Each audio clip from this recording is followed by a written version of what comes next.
what's up? Welcome back sa ating channel dito sa Bobs TV. Alright, so tayo nagbabalik muli mga kababayan. At syempre, maraming salamat muna sa lahat ng mga followers natin. At ito po ang inyong Kuya Mobs para sa isa na namang reaction video. At ito mga kababayan, mainit po ngayon itong usapin na to na kung saan no, bukod po sa mga mamahaling kotse ng mga diskaya, mga kababayan, ay tila iniisip din po ng Bureau of Custom na baka no, mayroon din po silang mga private jet at baka meron din po silang mga yate, mga kababayan. Well, ako honestly naisip ko, posible no, na meron silang private jet o yate. No, kasi kung nakakabili nga sila ng mga ganong kamamahal na mga sasakyan yung pa bang mga private jet at yate, no, hindi sila makakabili. Siyempre, bibili rin yung mga yan ng mga ganyang klaseng mga sasakyan, no? Private jet at yate, mga babayan. 'Di ba? Ano sa palagay ninyo, no? Diba? So, posible no, na makabili sila ng mga ganyan. No? Ano sa palagay ninyo mga kababayan? Pero syempre, bago ang lahat, kay aking iniimbitahan sa mga bago pa lang dito sa ating channel, pa-click naman po ang like button dyan sa ibaba. At pa-subscribe na rin po ang ating channel mga kababayan. Maraming salamat sa inyong suporta. Okay? So, wag na natin patagalin to mga kababayan at panoorin natin, no? At gawa natin ang reaksyon. No, ito nga sinasabi ng BOC na kung saan baka no, mayroon ding private jet at yate etong pamilya Diskaya, mga kababayan. No, posible po 'yan. Sa nakikita ko, sa laki ng pera nila. 'Di ba? Imposibleng wala. Bibili at bibili yan. No, nakabili nga ng mga mamahaling kotse, no, ng mga mamahaling sasakyan na nagkakahalaga ng mga milyon-milyon. At nakapagpagawa ng ganong kalaking opisina, no? At ganong kalaking opisina na may elevator papunta sa kanilang bahay, mga kababayan, sa taas. No, yate at private jet ba hindi sila bibili? No, baka nga may helicopter pa yung mga yan. Okay, so panoorin natin 'to, mga kababayan, no? Ng mga diskaya sa halip ay nag-a-assist lamang, inendorso lamang sa kanilang Bureau of Customs na i-check kung may alarma daw o nagamit sa krimen itong 8 luxury car. So alamin natin, yun ba talaga ang usapan nila ng Bureau of Customs? Nasa linya po natin telepono ngayon, si Customs Commissioner Ariel Nepomuceno. Commissioner, magandang gabi, Tony and Casey. Hi, Commissioner. Good evening. Good evening po, Sir Tony, Ma'am Casey. Good evening po. Yes, si Lieutenant Nadame Malang, kausap po namin kanina. Sabi niya, hindi po ang PNP-HPG ang mag-iimbestiga sa halip, inendorso lang sa kanila ng inyong tanggapan para mag-check kung may silang owner. Kung tama ba yung mga registered owners, nagamit ba sa krimen yung mga sasakyan, at ang talaga daw na magsisiyasat ay Customs Bureau. So, tama ho ba? Ganun ho ba ang relationship or yes, ang inyong partnership? Or coordination with PNP-HPG? Okay, so sa mga hindi po nakakaalam, mga babayan, no, yung mga sasakyan po na yun, no, kaya po yan i-check ng Bureau of Custom dahil po doon sa pag-check nila kung nagbayad ba yan, no, ng mga karampatang mga taxes. Kaya po yan chine-check ng BOC, mga babayan, ng custom. Kung baka mamaya naipasok yan dito ng illegal, mga babayan, no, yun yung isa, no, sa chine-check ng Bureau of Custom dyan. Baka illegal yung pagkakapasok po niyan dito sa ating bansa. Tama po yan. Actually, at this point po, ang pag-iimbestiga hinggil dito sa 28 na po ito, no, Yeah. na mga luxury vehicles 28 ay ang na. BOC. So kayo na. Kami po talaga yan at this Okay. point. At this Ang point. naging usapan po namin ni Colonel Hansel Marantan ng HPG Opo. nung unang gabi po na sinubukan namin pong ma-serve Yung warrant. yung search warrant ay kapag sakaling kinakailangan naming hanapin yung mga sasakyan kung wala na dun sa garahe, pagtutulungan po namin ng HPG yan. Dahil si Colonel Marantan, of course, kaibigan ko yan, at ang HPG naman, pagdating sa kalye, sila talaga yung aasahan namin na tumulong sa amin na mahuli yung mga sasakyan at madala po dito sa kustodiya ng BOC. Yun po ang relasyon. Okay. Ano? Okay. Ngayon, at this point, dahil nasa kustudiya na po yan ng BOC. Yeah. Tinutulungan kami ng Philippine Coast Guard na bantayan niyang mga sasakyan niyan. Mhm. Kami po ang may responsibilidad na malaman kung ito ba ay nagbayad or hindi ng tamang buwis Right. at kung may mga dokumento ba silang Yun. pagkakamali sa mga dokumento nila, meaning Mm. nagkaroon ba dito ng violation o paglabag sa batas natin hinggil sa smuggling. So Okay. kami po talaga ang magkakaroon po ng responsibilidad To investigate. dito sa mga sasakyan na to. Okay. Tikom po kasi ang bibig ni Lieutenant Nadine Amalang kanina to confirm, no, or not, itong sinasabi nilang no irregularity in 8 of the 12 Discaya luxury cars under the customs probe.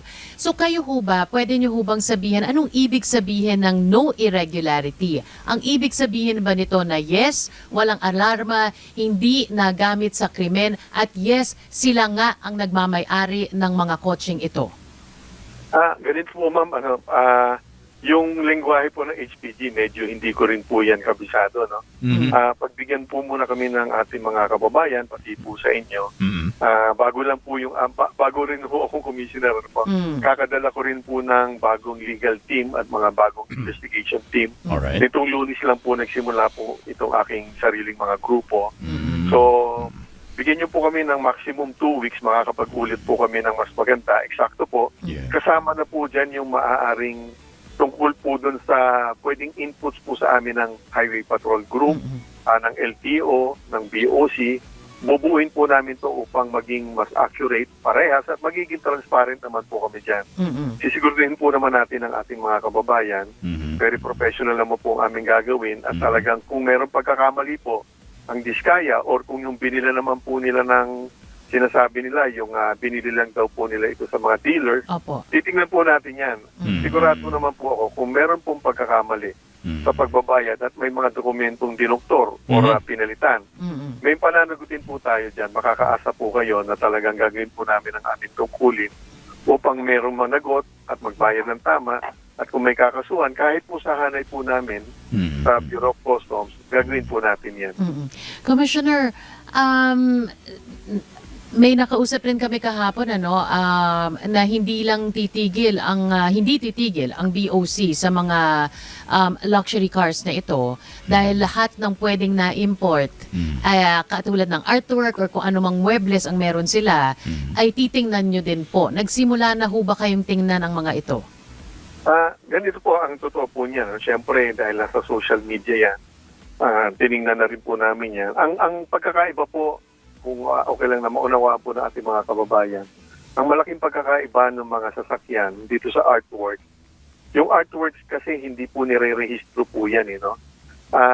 Hindi kagaya ng sasakyan, pag hinuli po namin kagaya ngayon, ang may obligasyon na patunayan na nagbayad sila ng tama, ang mga mismong may-ari ng sasakyan. Mm-mm. Sila po ang magpapakita sa amin ng mga dokumento na nagbayad sila ng tama at i-evaluate po namin yan. Ano? Mm-mm. Yung tinatawag pong burden of proof, sila po yon. Correct. Dahil sa pangyarihan po ng customs na pagdudahan po at tingnan namin kung talaga nagbayad sila o hindi at sila papatunayan naman nila na nagbayad sila. Kailangan may dokumento po sila ngayon. Pag wala po sila maipakita ang dokumento ng tamang pinagbayaran at nakita po namin sa sarili naming file na may mga problema, meron pong karapatan ang BOC na ito ay ma-forfeit. Yan po ay in favor of the government. Kukunin po natin yan at may mga options kami. Halimbawa, i-auction po yan. Kung sakasakali po talaga mapatunayan namin Yeah. na may maglabag sila sa batas at sila naman walang dokumento maipakita ngayon. Oo. Pagdating naman po doon sa mga nasa social media, may mga parang mga figurin po na jade. Oo. Baligtad po yun eh. Kung kami po ang magsasabing yan ay hindi binayaran ng tama, wala po kami mapanghawakan na pruweba po. Yun po yung mahirap po talaga dyan tungkol Okay. dyan. Ano? So, Ito, Commissioner. mabigat po yun, mabigat po. Tinitingnan Oo. din po namin pero ayoko po paasahin po ang ating mga kababayan. Oo.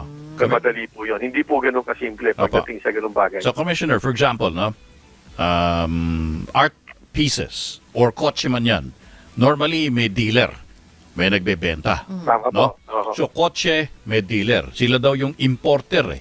Yun ho bang mga kotseng 8 ito ay na-check nyo na kung saan binili, sino nag-import? Ay, hindi pa ho. Kasi po, Hindi pa. pasensya na po, may mga initial documents na po kami, no? Okay. Pero ayoko pong gawing conclusive kasi pasensya Aha. na po tayo. Opo. Kanina lang po natin na kumpleto po yung mga sasakyan. Yung iba po, nung makalawang araw lang. Yeah. Kailangan po pa ho ng mga 1 linggo upang maging mas maganda po yung aming pwedeng iulat. Mm-mm. Pasensya na po rin, ano, dahil Yeah. ayoko naman pong parang hulaan lang yan. Oh, yeah. Or madaliin, ano po, pasensya na po doon. Sabi nga ni makakaasa Yusek po Claire, kayo, mga hindi pwedeng hindi po- tokhang style. Oh. Iba po yan, iba po yan. So sa amin po talagang bubusisiin po namin lahat. May ano naman po, may sistema naman po yan. May tinatawag po yan digital footprint. Yeah. May mga dokumento sa LTO, itatapat namin sa dokumento Okay. namin. Alright. So hindi naman po tayo mahihilo dyan, kaya po namin yan. So, yung- Iba lang po yung isa, yung mga figurin. Kasi pag sinabi nilang regalo sa kanila yon, mahirap na pong patunayan. Mahirap O kaya ito. binili nila ng ganitong halaga lang. Mahirap i-trace. Wala pong registration po kasi yan eh. Yan ang mahirap po dyan eh. Unless malaman po natin sa nila binili yun. Hindi naman po nila sasabihin sa nila binili. Yun po ang mabigat po dun sa mga Wait, furnitures. hindi ho pwedeng i-compel yung mga may-ari to divulge kung kanino nila or saan nila binili? Hindi ho kaya ng customs yun? Mm. Sa kotse po, kaya po Kaya, namin yun. oo. Kapangyarihan po namin yun. Kahit hindi po nila sabihin, Matala- malalaman po Matutunan namin. nyo. Pero, Pero pagdating po dun sa mga figurine, yes. wala po tayong kapangyarihan kasi tayo, ganito po sa batas po kasi natin, pag kami po ang mag-aakusa na yan ay walang pinagbayaran, kami po ang magpapatunay noon. Kailangan may mga dokumento tayo, nakita tayong resibo Yeah. galing sa isang tindahan, unless makita po natin na may tatak po talaga yan na Yes. galing sa isang tindahan, mapupuntahan po natin yung tindahan na yun. So, balit kung generic po yan, again, hindi po natin susukuan. Yeah. Pero hindi po siya ganun kadali po talaga. Ayoko pong paasahin ng ating mga kababayan. Hindi po kagaya nitong mga sasakyan, makakaasa po tayo na malalaman May po natin records. ang punot dulo po nito. Ito ay sa Diskaya couple pa lamang, Commissioner. Kasi Opo. merong ibang mga napapabalita, and I'm sure you know this. Iba na ang usapin dito, partner, Commissioner. Private planes and yachts ng ibang... and Eto na. helicopters. Oo. So, Opo, yun ba'y opo. tinitingnan nyo na rin? Anong Yan po latest? kasi ay sa visa po ng pag-utos po mismo ni Pangulong Bongbong Marcos Mm. na magkaroon po ng lifestyle checks. Especially Okay. dito sa mga naririnig po natin sa kasalukuyang investigasyon ng Blue Ribbon Committee, doon sa mga pahayag po ni Senator Ping Lacson, and recently si Senator Jinggoy Estrada. So lahat po yun, tinitingnan po natin yan. Hindi lang po tayo nakatutok sa Diskaya family, hindi po. Dahil napag-utusan po tayo ng Malacanang ni Presidente Bongbong. So, sinusunod po namin yun. Hindi naman din po ganun kadali po. Of course, I'm ina-achieve sure. po yan.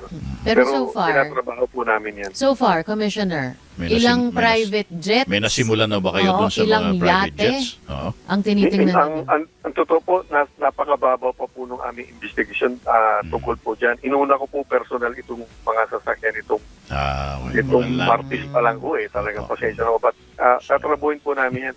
Ayoko pong mambola po sa ating mga Pasensya na, nagagawa nagmamadali po kami. namin yan. Oo, Opo. Pasensya. Yung mga kasamahan ko po, mga tigdadalawang oras pa lang tutulog po namin talaga. Of course, trabaho po namin Trabaho po. niyo Pero po. Opo. may limitasyon din po ng konti. Subalit mag-o-organize po kami Sige. upang mas mapabilis, mapalawak naman po yung Opo. aming mga iniimbestigahan. Dahil again, utos po sa amin yan. Alright. Commissioner, salamat po. Okay, so yan mga babayan, no? So, isusunod din nila na imbestigahan kung meron silang mga private jets at mga yate, etong pamilya Diskaya at hindi lang po sila mga babayan, maging yung mga ibang mga contractors mga babayan, di ba? Pero kasi mainit talaga, no? Etong sila Diskaya dahil sila yung na-overexpose kumbaga eh. Di ba? Sila yung talagang nagpa-interview pa eh. Di ba? Ipinakita pa nila lahat yung sasakyan nila eh. Di ba? At the end, no, inamin pa nila, no, sinabi pa nila o nasabi nila, no, na sa DPWH, no, kaya sila nakabili ng ganun. Di ba? So kung ano man yung totoo doon, kitang-kita naman talaga. No, na meron silang mga ganong klaseng mga sasakyan at mga mamahaling sasakyan, mga babayan. O ano sa palagay ninyo? No, meron ba itong mga private jet at yate? Itong pamilya Diskaya, mga babayan? No, i-comment na lang po sa ibaba ang inyong mga opinion at ating yung pag-usapan. Alright? So yan muli, maraming salamat sa lahat ng mga patuloy na nakasuporta dito sa ating channel. Kita-kits po tayo sa ating next video upload. Dito muli ang yung Kuya Mobs sa Mobs TV. Peace and help.